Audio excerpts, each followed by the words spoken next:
So this video is for professors, teachers, anyone who is in the position now where you are teaching from home and you need to figure out a few things about how you're going to establish an online presence. So first of all, why am I dressed like this? You'll see in a moment. I want to point out a few things to you. Right now I have a door open behind me that leads to nowhere and people are going to be curious. They're going to be wondering, I wonder what's in there. I don't want people wondering about what's behind me while I'm taping. So the first thing that I would do is I would try to turn myself at least to face a wall where there is nothing behind me. You see, I have a picture here. But if your space is limited, just try to figure out a space that doesn't distract from your message. However, I am fortunate that I do have an area that I use to do my work at home. And so I will now be sharing that with my students and I'm going to share it with you.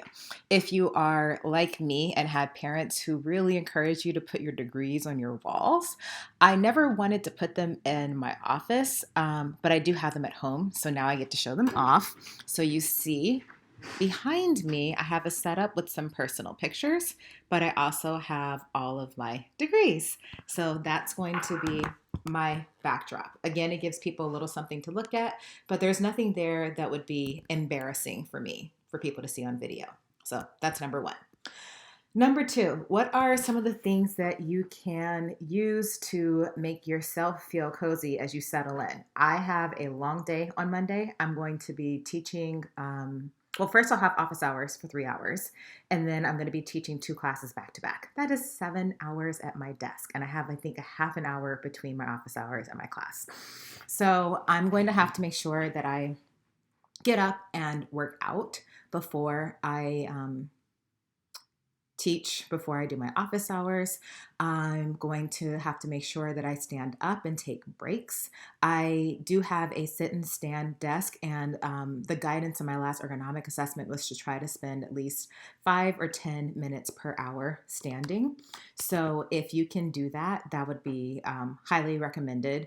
If you don't have a sit stand desk, that's okay. Just get up, move around for 5 or 10 minutes per hour. Okay, other things that I have with me. I tend to keep some of my favorite cards around. So this is a beautiful card someone gave me when I had major surgery this year. So I'm going to keep that by my desk so that it can cheer me up when I need it.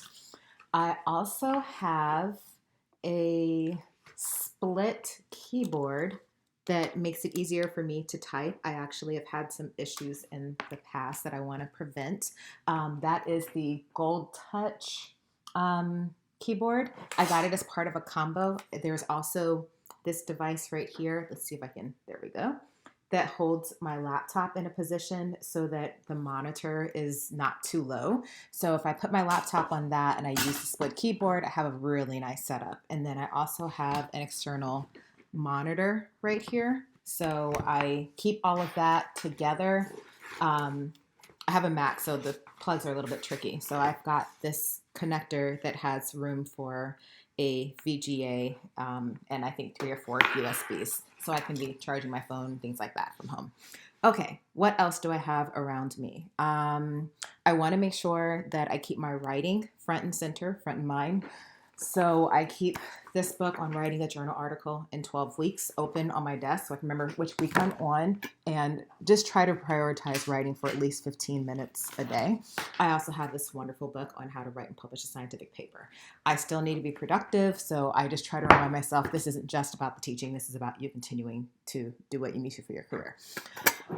Next thing, little scents never hurt anybody. So here I have an essential oil that I can just take a little whiff from, and it's a roll-on, so it's safe enough to put on my body, and it has a nice orange smell, so just something pleasant to smell. And I also have lots and lots and lots and lots and lots of candles. I actually research self-care, so a lot of people get me various self-care gifts. So I think this one is clementine and mango, and I am just gonna light that right now. Of course, be safe, but keeping this near my desk as I start working in the morning is a nice way just to make myself feel good, which is important when you spend a lot of time inside.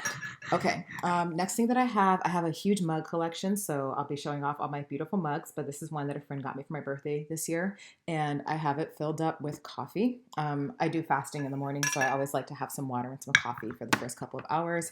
Got a water bottle right here, ready to go. My desk is a little bit of a mess right now, so I'll show it to you later. I just wanted to have everything handy. So now let's get to why I'm dressed like this. I'm dressed like this to demonstrate that while I want you to be comfortable at home, we are still working. We still want to be professional. So this is not how you want to show up to work. So how do you want to show up? Well, I'm not saying you have to dress up completely. I'm still maintaining a sense of personal style. Truth, it's Saturday morning, so I'm just a bit more casual. But have on an appropriate top. Even if you have tenure, now's not the time to test the limits of that. Put a shirt on. Do not wear your robe to teach.